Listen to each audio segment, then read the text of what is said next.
बिस्मिल्लाहिर्रहमानिर्रहीम। अस्सलाम वालेकुम गाइज़, उम्मीद है कि आप सब खैरियत से होंगे। मैं भी ठीक ठाक अल्हम्दुलिल्लाह। Welcome back to my channel. आप सबको मेरी तरफ से रमज़ान करीम मुबारक हो। अल्लाह ताला हम सबको इस महीने के सदक़े तमाम अपनी रहमतें और बरकतें अता फ़रमाए और हमें इस महीने में जो शुक्र से इबादत करने की तौफ़ीक अता फ़रमाए, आमीन। वीडियो स्टार्ट करने से पहले गाइज़, अगर अभी तक आपने मेरे चैनल को सब्सक्राइब नहीं किया हुआ तो काइंडली सबसे पहले आप मेरे चैनल को सब्सक्राइब कर दें, मेरी वीडियोस को लाइक करें, शेयर करें और नीचे दिए गए बेल आइकन को क्लिक करें ताकि आपको आने वाली वीडियोस की notification as soon as possible मिल सके।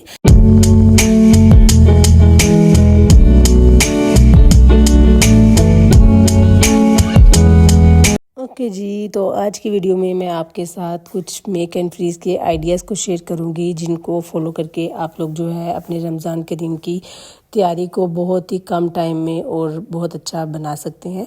तो आज मैं आप लोगों के साथ कुछ ऐसे आइडियाज़ शेयर करूंगी।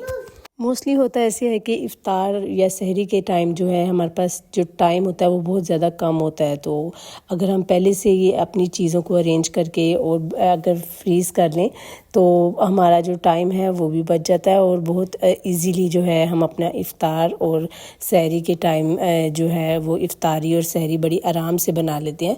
तो आज की वीडियो में मैं आपके साथ कुछ ऐसी ही आइडियाज़ शेयर करूँगी।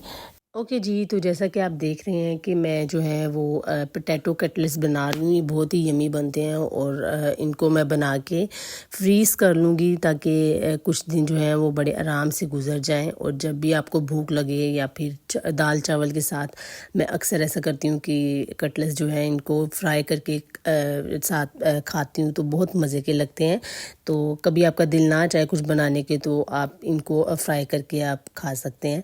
तो इस तरह से जो है वो बड़ा आराम से आपका जो है वो 10-15 दिन गुजर जाते हैं और आपको जो है वो इजी रहता है बनाना।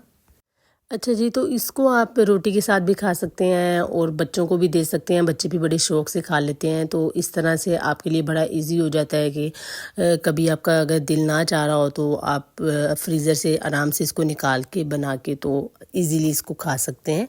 तो ये मैं बना के फ्रीज़ कर दूँगी तो मेरे कुछ दिन जो हैं बड़े आराम से गुजर जाएंगे। देन जी, ये जो वाइट चने होते हैं ये तो हर किसी के घर में जो है ये बहुत ज़्यादा यूज़ हो रहे होते हैं। स्पेशली रमज़ान में तो बहुत ही ज़्यादा ये यूज़फुल होते हैं। तो इनको मैं पहले पानी में बॉईल करके रख दूँगी कुछ घंटों के लिए। देन मैं इसको बॉईल करूँगी और फिर मैं ड्राई करके इसको भी फ्रीज़ कर लूँगी। इस तरह करने से ये होगा कि मुझे जो है रोज़ रोज़ चनों को बॉईल नहीं करना पड़ेगा। इस तरह से टाइम भी वेस्ट नहीं होगा और हमारा टाइम बच जाएगा। और जब भी मुझे चाहिए होंगे मैं फ्रीज़र से निकाल के आराम से, क्योंकि ये तो हर चीज़ में ऑलमोस्ट यूज़ हो रहे होते हैं, चना चाट में, दही भल्लों में। तो स्पेशली दही भल्लों में तो हर कोई इसको यूज़ करता है। तो मैं ऐसे करूँगी कि इनको भी बॉईल करके ज़िप लॉक बैग में इसको डाल के फ्रीज़र में फ्रीज़ कर दूँगी। तो इस तरह से जो है वो काफ़ी दिन जो है वो आराम से गुजर जाएंगे और रोज़े भी जो हैं इफ़्तार के टाइम मुझे जो है मुश्किल नहीं होगी। ओके जी, तो उसके बाद बारी आ जाती है पराठों की। तो सहरी के टाइम कोई भी ऐसा घर नहीं हो जाए जहाँ पे पराठे ना बन रहे हों। तो सहरी के टाइम जो है वो बहुत जल्दी से गुजर जाता है, आपको पता है। तो उससे बचने के लिए जो ऐसा अगर हम पहले से ही पराठे बना के उनको फ्रीज़ कर लें तो बहुत सा टाइम हमारा बच जाता है और हमें इस चीज़ की टेंशन नहीं होती कि टाइम गुजर जाएगा, टाइम गुजर जाएगा। तो इधर मैं आपके सामने आप देख सकते हैं कि मैं पराठे बना रही हूँ। आप आलू वाले पराठे भी बना सकते हैं, प्लेन पराठे भी बना सकते हैं। और अगर आप पराठा नहीं भी खाना चाहते तो आप इस तरह से रोटियाँ भी बना के इनको फ्रीज़ करके रख सकते हैं। तो जब भी आपको ज़रूरत पड़ेगी आप फ्रीज़र से निकाल के इसको बना लेंगे तो आपका काफ़ी जो टाइम है बच जाएगा। क्योंकि पराठे बनाना एक बहुत ही टाइम कंज्यूमिंग काम है। तो अगर पहले से ही हम ये बना के रख देंगे तो हमारा पूरा रमज़ान जो है वो बहुत इजीली गुजर जाएगा और हमें कोई भी डिफ़िकल्टी नहीं फेस करनी पड़ेगी सहरी के दौरान। तो मैं भी यहाँ पे आपके सामने ये पराठे बना रही हूँ। इनको बना के मैं फ्रीज़ कर दूँगी और फिर जब जब मुझे ज़रूरत पड़ेगी तो मैं इनको निकाल के यूज़ करती रहूँगी। तो आप लोग भी इसी तरह से अगर बना लेंगे तो आप लोगों को भी बहुत फ़ायदा होगा और बहुत सा टाइम आपका जो है ऐसे बच जाता है। देन जी बारी आ जाती है टमाटरों की। तो जैसा कि सब जानते हैं कि टमाटर जो है वो बहुत ज़्यादा यूज़ होते हैं हमारे डेली रूटीन में। कोई भी खाना बनाना हो तो उसमें टमाटर मस्ट ऐड होते हैं। तो उसके लिए भी अगर आप लोग पहले से ही अगर टमाटरों को पेस्ट बना के उनको फ्रीज़ कर लेंगे क्यूब्स में, तो आपको ये आसानी होगी कि जब आपको चाहिए होंगे आप बस फ्रीज़र से निकाल के तो अपनी जो हांडी है उसमें उन टमाटरों को यूज़ कर सकते हैं। तो इसके लिए आप देख सकते हैं कि मैं ये टमाटर ले रही हूँ और अब इनका पेस्ट बनाऊँगी। देन मैं इनको क्यूब्स ट्रे में डाल के इनको मैं फ्रीज़ कर दूँगी, और फिर जब रमज़ान के दौरान जब जब मुझे ज़रूरत पड़ेगी तो मैं इन टमाटरों को जो है वो यूज़ कर लूँगी। इस तरह एक तो ऐसे होता है कि रमज़ान में जो है वो बहुत ज़्यादा आपको पता है हर चीज़ का रेट डबल हो जाता है। तो अगर आप पहले से ही टमाटर लेके उनका पेस्ट बना के रख लेंगे तो आपको बार बार टमाटर भी नहीं लेने पड़ेंगे और आपको ये रीज़नेबल भी पड़ेगा। तो मैं इस तरह से ही करती हूँ कि मैं टमाटर लेके उनका पेस्ट बना के फ्रीज़ कर लेती हूँ उनको, और फिर मैं ऐसे इनको यूज़ करती रहती हूँ। ओके जी, तो अब बारी आ जाती है जिंजर गार्लिक पेस्ट की। तो आपको पता है कि जिंजर गार्लिक पेस्ट जो होता है ये भी बहुत ज़्यादा यूज़ होता है डेली रूटीन में। तो इसको भी अगर आप अच्छी तरह से इसके छिलके उतार के इसको पीस के फ्रीज़ कर देंगे तो ये भी बहुत हेल्पफुल रहता है, और आपको जो है वो हांडी बनाने के दौरान मुशक्क़त नहीं करनी पड़ती। तो जैसा कि आप देख रहे हैं कि मैं ऐसे ही करूँगी कि थोड़ा सा पानी डाल के उसमें जिंजर गार्लिक डाल के तो उसको ब्लेंड कर लूँगी अच्छी तरह, और जब ये ब्लेंड हो जाएगा तो देन मैं ये जो आइस क्यूब ट्रे है इसमें इसको डाल के तो मैं इसको जो है वो फ्रीज़ कर लूँगी। इस तरह ये होगा कि जब जब हमें चाहिए होगा तो हम इजीली निकाल के एक एक क्यूब निकाल के आप अपनी हांडी में यूज़ कर सकते हैं, और आपको जो है टाइम आपका काफ़ी बच जाता है ऐसे। तो ये भी बहुत हेल्पफुल रहता है।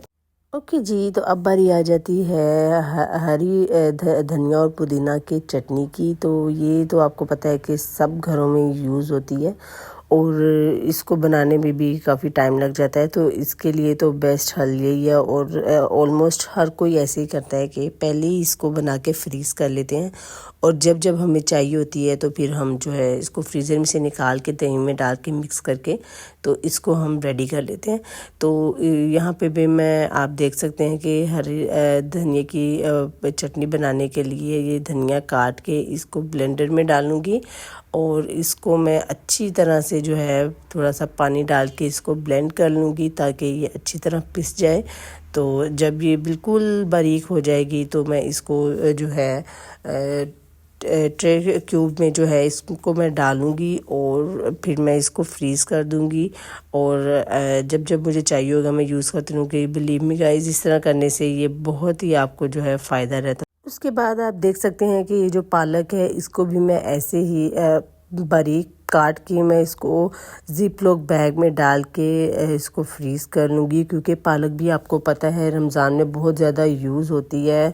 मोस्टली पकोड़ों में मैं इसको यूज़ करती हूँ। तो अगर पहले से आपके पास कटी हुई हो तो आपका काफ़ी टाइम बच जाता है, और आप जब भी आपको चाहिए हो आप फ्रीज़र में से निकाल के इजीली यूज़ कर लेते हैं। तो इसको भी मैं ज़िप लॉक बैग में डाल के इसको मैं फ्रीज़ कर दूँगी, और जब जब मुझे चाहिए होगी मैं यूज़ करती रहूँ। ओके जी, तो अब बारी आ जाती है मिक्स वेजिटेबल की। तो मिक्स वेजिटेबल्स जो होती हैं आपको पता है बहुत ज़्यादा यूज़ हो रही होती हैं, स्पेशली रमज़ान में रोल समोसे बनाने में भी ये यूज़फुल रहती हैं। बाकी अगर आपने मैक्रोनी वगैरह बनानी हो तो इसके लिए भी ये बड़ी बेस्ट रहती हैं। तो मिक्स वेजिटेबल बनाने के लिए जो है आपको सब्जियों को जो है वो काफ़ी टाइम लग सकता है इसको कट आउट करने में। तो इसके लिए बेस्ट यही है कि आप लोग पहले से जो है इन तमाम सब्जियों को, जैसे बंद गोभी हो गई, शिमला मिर्च हो गई, गाजर हो गई, और ये जो मटर होते हैं ये हो गए, ये सेपरेट भी आपको पता है कि काफ़ी चीज़ों में यूज़ होते हैं। तो इसके लिए बेस्ट यही है कि आप पहले से इनको कट करके इनको ज़िप लॉक बैग्स में डाल के इनको अगर फ्रीज़ कर लेंगे तो आपकी ज़िंदगी बहुत ही आसान हो जाएगी, और कुकिंग के दौरान आपका टाइम बहुत बच जाता है, और आपको जो है वो डिफ़िकल्टी नहीं होती। जैसे ही आपको ज़रूरत पड़े आप निकाल के इसको यूज़ कर सकते हैं। तो आप देख सकते हैं कि ये तमाम वेजिटेबल्स जो हैं इनको मैंने अच्छी तरह धो के काट लिया था। तो अब मैं इनको जो है ज़िप-लॉक बैग में डालूँगी और इनको मैं बंद करके फ्रीज़र में रख दूँगी। तो जब जब मुझे ज़रूरत पड़ेगी मैं इजीली इसको निकाल के यूज़ करती रहूँगी। तो इस तरह से बहुत ही ईज़ी हो जाती है लाइफ आपकी, अगर आप ये छोटे छोटे स्टेप्स को फॉलो कर लें। तो इन तमाम सब्जियों को अब मैं ज़िप-लॉक बैग में डाल के रख रही हूँ आपके सामने, और मैं इनको फ्रीज़ कर दूँगी। और जब जब रमज़ान के दौरान मुझे चाहिए होंगे तो मैं इनको यूज़ करती रहूँगी साथ साथ। ओके जी, तो ये थी आज की वीडियो जिसमें मैंने आपको मेक एंड फ्रीज़ के कुछ आइडियाज़ दिए हैं। तो मुझे उम्मीद है कि आप लोगों को ये अच्छी लगी होगी। अगर आपको मेरी वीडियो अच्छी लगती है तो काइंडली मेरे चैनल को सब्सक्राइब करें, मेरी वीडियोस को लाइक करें, शेयर करें और नीचे दिए गए बेल आइकन को क्लिक करें ताकि आपको आने वाली वीडियोस की notification as soon as possible मिलती रहे। मैं मिलूँगी आपके साथ एक ऐसी ही अमेजिंग सी वीडियो के साथ। टिल देन अल्लाह हाफ़िज़, टेक केयर।